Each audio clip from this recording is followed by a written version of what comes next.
Qu'est-ce qui fait un anti-héros? Aujourd'hui, on plonge dans l'histoire de l'un des plus grands et des plus scandaleux personnages de la littérature, le Dom Juan de Molière. Une pièce écrite en 1665, mais qui, vous allez voir, continue de provoquer. Dès les premières secondes, le ton est donné.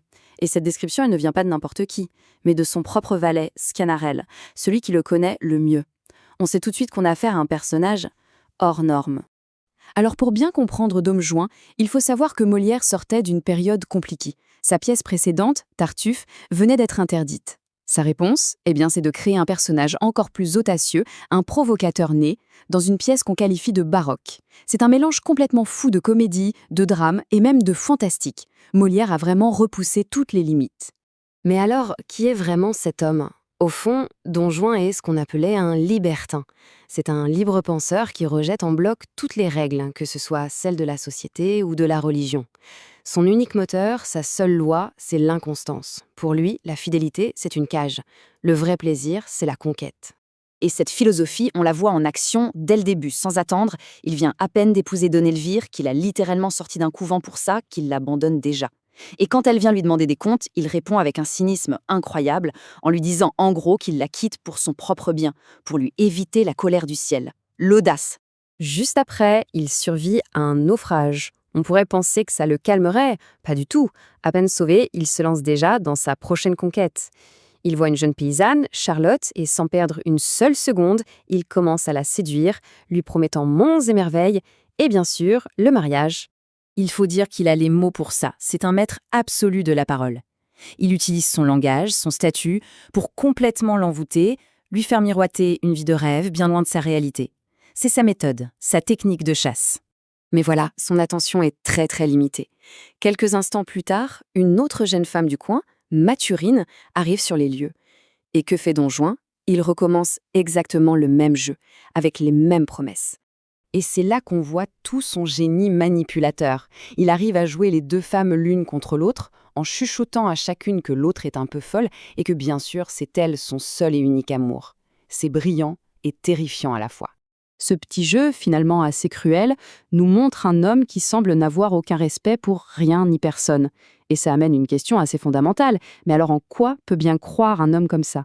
Quand Sganarelle lui pose la question, la réponse de Don Juan a l'une des répliques les plus célèbres du théâtre français. Je crois que 2 et 2 sont 4 et que 4 et 4 font 8. Pour l'époque, c'est une déclaration incroyablement radicale. C'est du matérialisme pur, une forme d'athéisme à peine voilée. Et les provocations, elles continuent de plus belle. Dans une forêt, il va jusqu'à tenter de forcer un pauvre ermite à renier Dieu en échange d'une pièce d'or. Et quelques minutes plus tard, ironie du sort, il sauve la vie de Don Carlos, qui n'est autre que le frère d'Elvire, la femme qu'il a abandonnée. Il est la contradiction incarnée. C'est à ce moment-là que la pièce prend une tournure vraiment différente. Elle bascule dans le surnaturel. Don Juan et Sganarelle tombent sur le tombeau d'un certain commandeur, un homme que Don Juan a tué en duel quelque temps auparavant. Et là, dans un élan d'arrogance, mais aussi de défi, il a une idée, une plaisanterie comme il dit. Il décide d'inviter la statue de pierre du commandeur à venir dîner avec lui le soir même. Sganarelle, évidemment, est mort de peur, mais Dom Juan, lui, se moque de ses superstitions. Pour lui, ce n'est qu'un bloc de marbre, rien de plus. Et puis, l'impensable se produit. La statue bouge. Elle hoche la tête. L'invitation est acceptée. Alors, face à un signe aussi clair du destin, du ciel, que fait Don Juan? Se repent-il? Bien sûr que non. Il redouble de cynisme. Il décide de se mettre au goût du jour en devenant hypocrite. Il va faire semblant d'être devenu un homme pieux. C'est pour lui l'arme sociale parfaite pour manipuler tout le monde. Il reçoit pourtant une toute dernière chance. Un spectre lui apparaît, une sorte de fantôme, qui lui dit qu'il lui reste un instant pour changer.